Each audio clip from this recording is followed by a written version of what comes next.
Hello and welcome to today's Monday update. As we begin this new week, let us think on the words of Jesus from John chapter 11, verse 25, when Jesus says, "I am the resurrection and the life." Jesus spoke those words in the midst of mourning. People were mourning the loss of Lazarus. But Jesus said, "I am the resurrection, the life." And they were surprised to find out that Jesus took that promise of resurrection and he made it come to fruition right then and there as he called Lazarus out of the tomb. Friends, that is our friend Jesus. He is powerful, powerful to call Lazarus out of the tomb even after he had been dead for 4 days. Let us never underestimate the power of Jesus.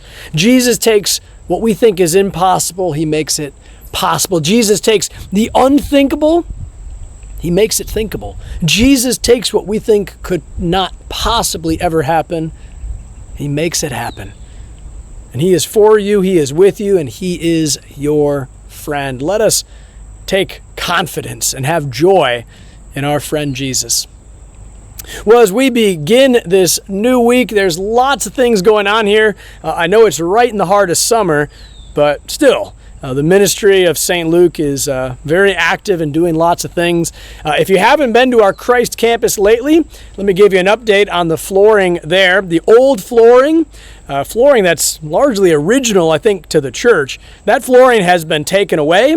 It's all torn up now, and we're awaiting the new flooring to be put down. That should be going in very soon. We're anticipating the first week or so of August for that. We'll keep you up to date on that, but be on the lookout for new flooring at our Christ campus. Also, our student ministry trip to St. Louis. It was a wonderful trip. We are looking forward to telling you about that.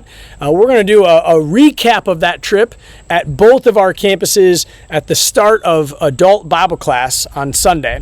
So at both campuses, 9:45, the start of Bible class, we're going to do a student ministry trip recap.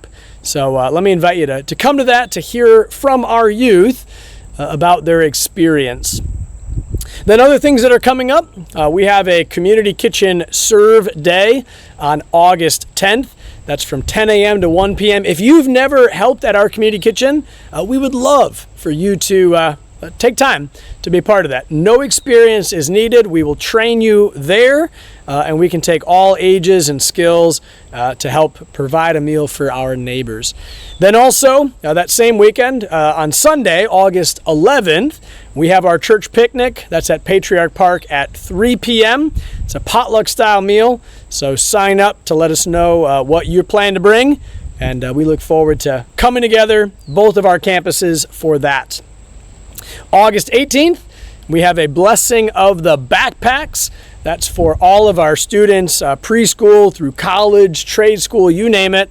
But bring a backpack August 18th to any of the services, and we're going to have a special time in our worship service to bless you as you start the new school year and to pray over you. Also, we are collecting school supplies. And there's information included in the weekly emails to the congregation with what specifically we're collecting. That'll go to students in need in the Lansing School District. Then one last thing, we always notice this, around about August, we get an uptick in visitors. People that have maybe moved or relocating, getting settled in before the start of the school year in the fall. Be on the lookout for visitors. Be on the lookout in worship services for someone maybe you haven't seen before or you don't recognize. Here's my tip. I come up to people and I say, remind me, have we met before? I just find that that's a gracious way to do it. I say, remind me. Maybe I forgot. My apologies if I did. And then, have we met before? And that way you're not saying, are you new here? Well, maybe they're not. But you're saying, I don't think we've met. And that's just a really gracious, friendly way to introduce yourself to someone and maybe welcome a visitor. Another thing you can always say, nobody will ever take offense to this, but to say, I'm glad you're here. I'm glad you're here. And that's just a gracious thing to say. So let me invite you to be on the lookout for visitors and be welcoming and kind when you meet them. Well, that's it for our Monday update. Thanks for taking the time to watch this. God's blessings to you this week as you live as one who knows the peace and the power of the cross.